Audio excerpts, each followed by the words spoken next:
Morning, everyone. This is Eugene, the Compton Gardener. We're in my backyard orchard, and this is my jujube. I just pretty much just stripped the whole tree, the sugarcane jujube.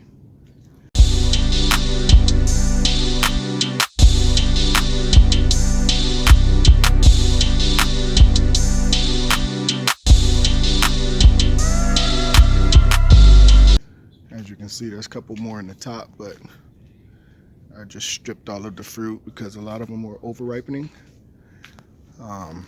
So you can see down here in this red and white bowl, these are the good ones I have here. Well, the ones that I like because it's still crunchy. Um, but if you leave them on the tree too long, they shrivel up.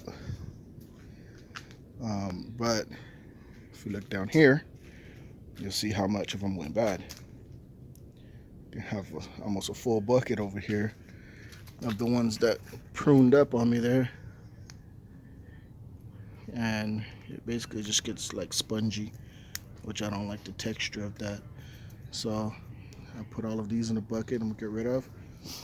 And then that's basically what I'm left with off of the sugar cane. And then now you can see that the GA-866 is now ripening up, but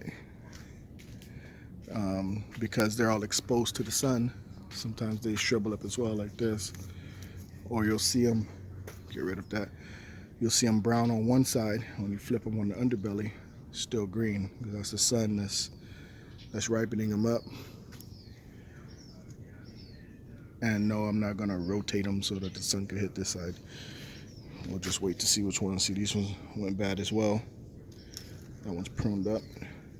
And I just come through and pick off the ones that are no longer good because I don't want the tree to waste energy on that same fruit that's already bad, you know. But I did see one that was like this one here. Take that out. So it's just a little green spot left there. That one's pretty much ripe. So I'm gonna take this over to the patio. We'll open them up and take a look.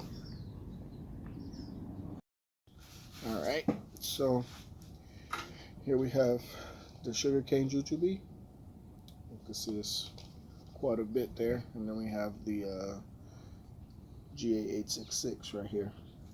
So let's take one of these. This one's a pretty good size sugarcane right here. But they do get smaller. They range in size. This is the same sugarcane. You can see the different sizes. But the difference is this one most likely was on like a single branch, and the other one was probably in a group. So when it's a lot to one branch, you have to distribute that energy, and therefore they tend to stay a little small. So you can see this one got a good size on it. So we'll compare this one today with the GA-866. But you can see the GA-866, I did have to pick off a little young there, so it has a little green, but it was the ripest one up there because they haven't got fully ripened yet. And you know my motto is fully ripe gardening, right? You want to pick fruit when they're fully ripe and get that peak flavor. But for demonstration purposes, I'm going to take into account that the GA-866 probably won't be as sweet as the sugarcane since it's not fully ripe, although you can eat them like this. It's perfectly fine with the grain on it. Twist it like an avocado.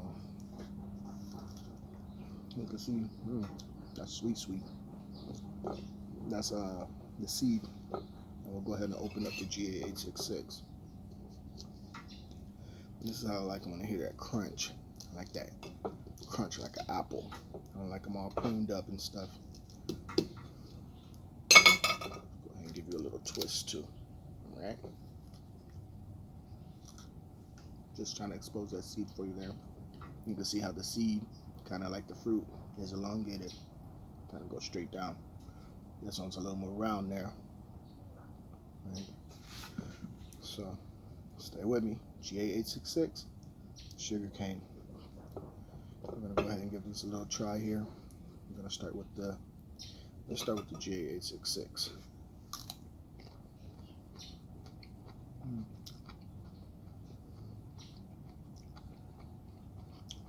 That's good.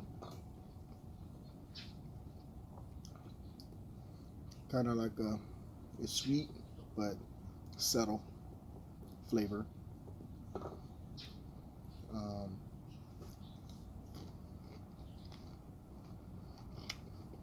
That one's sweet. Raise your sugar level sweet. Mm. Mm. So before I had the GA-866, I was working with Sugarcane and the Jujube, but that lead wasn't setting right with me. Like, it didn't have no kind of flavor to my liking.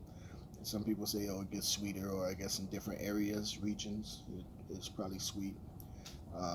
It's probably a delicious piece of fruit. But here, nah, it wasn't making the cut. So I parted ways with that, and I went ahead and got the GA-866, which in my opinion is better. It's a better quality fruit, at least for my area. You guys may have different experiences. I know some people say like, oh, I have 6 different, or I have 6 jujubes, not even different, maybe 6 are the same. You don't need that many jujubes. You can see how many I have. I don't know, unless you're feeding a village or something. One tree would do you pretty good with the sugar cane. I plant 2 because I wanted to experiment with different ones, see if there was different flavors, and compare them. So especially because you could plant 2 in the same spot as one, I figured it's an easy decision for me.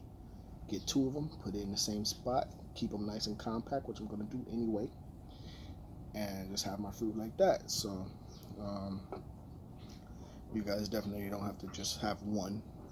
You don't need 6. But however many you have, it's not my yard.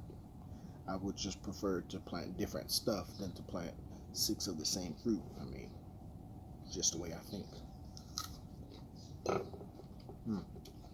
So if I had to just choose one out of these, of course it's going to be that sugarcane. So sugarcane has beat out the Lee already. Now it's beating out the GA-866, although this one was not fully ripe, so I can't really vouch or give an honest opinion on it when it wasn't really fully ripe. And then also, this is the first year that it's fruiting. This one had at least 2 more seasons over this one in the ground for me, so it got time to build up, get all of the nutrients it needs, and whereas this one's a little more younger, but I'm pretty sure by next year it's going to be matching with that sugar cane. But for now, still reigning champion is going to be that Sugarcane Jujube. So I'm gonna finish eating this whole bowl, and I'll get back to y'all. No, I'm not gonna do that because that's super sweet.